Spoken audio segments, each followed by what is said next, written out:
欢迎来到巴巴娱乐呀频道，请订阅频道，所以大家不要错过当天最热门的新闻。我们今天的时事通讯包括以下内容：富山海 vs 凡人修仙传对打是真是假？诚意 PK 杨洋国民 IP。对于追剧的观众而言，一年一度的暑期档大战即将拉开帷幕。每年这个时节，各大平台都会摩拳擦掌，试图用一部又一部爆款剧集抢占观众们的闲暇时光。今年，两匹被寄予厚望的黑马富山海与凡人修仙传正被卷入一场可能即将到来的对打风波，让无数粉丝和观众的心都悬了起来。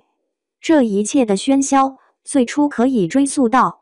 彼时，网络上传言富山海凡人修仙传以及藏海传三部主打男性向题材的剧集，将在暑期档短兵相接，形成一场三大男频剧混战的壮观景象。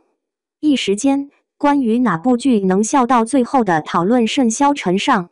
然而，戏剧性的转折很快出现，藏海传宣布提前收官，如同一场突如其来的暴雨，冲散了原本的混战格局，将所有的目光和期待都聚焦到了富山海与凡人修仙传这对潜在宿敌身上。人们开始猜测，这两部剧或许真的要在荧屏上正面厮杀了。但事情远没有想象中那么简单。就在观众们翘首以盼，准备迎接这场神仙打架时，档期排播的争议却悄然浮出水面，给这场即将到来的对决蒙上了一层迷雾。富山海此前曾被其播出平台官宣为 Q2 排播，这被不少粉丝解读为原计划再份与观众见面。然而，近期网络上又传出消息，称该剧可能因为种种原因延期，直至7月档期。这一变动无疑让它与凡人修仙传在时间线上产生了巨大的重叠，所谓的对打似乎也变得愈发真实起来。粉丝们的心情也随之跌宕起伏，有人期待这场碰撞，有人则开始担心自家剧的播出计划被打乱。如果这两部剧真的在狭路相逢，他们将面对的是怎样的战场呢？首先，从题材与核心受众来看，两者既有相似之处，也存在着明显的区隔。凡人修仙传改编自被誉为凡人流修仙开山之作的同名小说，其核心魅力在于资质平庸的主角如何通过不懈努力逆袭成仙的励志故事。它构建了一个宏大而经典的仙侠世界观，吸引的是那些对修仙体系、等级森严的玄幻设定有着深厚兴趣的读者和观众。导演杨洋的加盟，不仅带来了《梦华录》中细腻的情感处理经验，也被一些分析认为可能会在男性向的热血叙事中巧妙地融入一些女性观众更能共鸣的审美元素，这无疑为其拓宽了受众基础。主演杨洋作为拥有庞大粉丝群体的流量明星，其俊朗外形和原著 IP 本身超高的国民度，构成了凡人修仙传最坚实的竞争力。而富山海则选择了另一条路，他改编自温瑞安的武侠经典《神州奇侠》，但在原著基础上大胆融入了当下流行的穿书家系统设定，将其定位为新概念武侠。这种创新尝试既保留了武侠的侠骨柔情与快意恩仇，又加入了现代元素和游戏化的任务驱动，试图吸引更年轻的观众群体。剧集由程毅领衔主演，他将在剧中一人分饰三角，一个在现实中挣扎的社畜，一个意气风发的少侠，以及一个心思深沉的反派。这种高难度的角色切换，无疑是对演员演技的极大考验，也是该剧的一大看点。再加上莲花楼原班制作团队的保驾护航，以及对传统武术的硬核呈现和电影级特效的承诺，富山海试图在武侠这个传统题材上打造出一种全新的观剧体验。在制作风格上，两部剧也各有千秋，试图在视觉上抢占先机。凡人修仙传以全实景拍摄和仙侠感加武侠感融合的美术风格作为亮点，其特效被宣传为爽感炸裂，力求在视觉上给观众带来强烈的冲击力，满足修仙题材爱好者对于飞升、法宝等元素的期待。而富山海则更强调延续莲花楼的东方美学韵味，将重点放在硬核的打戏设计与角色内心世界的细腻反差上。程毅在莲花楼中展现出的威亚动作，曾被粉丝赞誉为内娱天花板。此次在富山海中，观众自然期待他能有更出色的表现。两种截然不同的美学追求，预示着他们可能会吸引到不同审美偏好的观众。观众的期待值在这两部剧之间也呈现出分化的态势。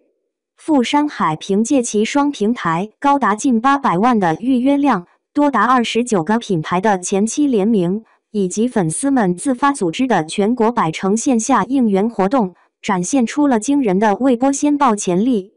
粉丝们对其创新设定和诚意的演绎充满信心，甚至已经开始了大规模的预热。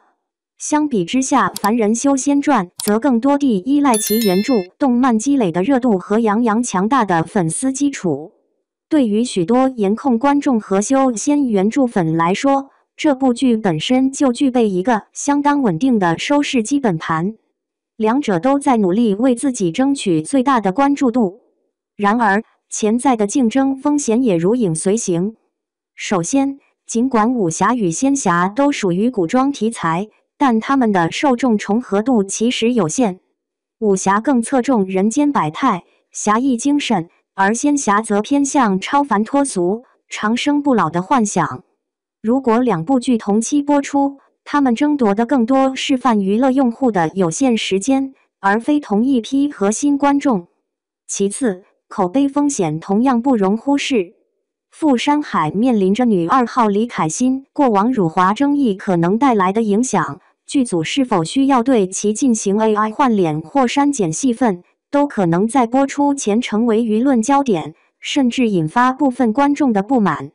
凡人修仙传则可能面临男频套路化的质疑，如果剧情缺乏新意，仅仅依赖 IP 和演员光环，也可能在播出后遭遇口碑反噬。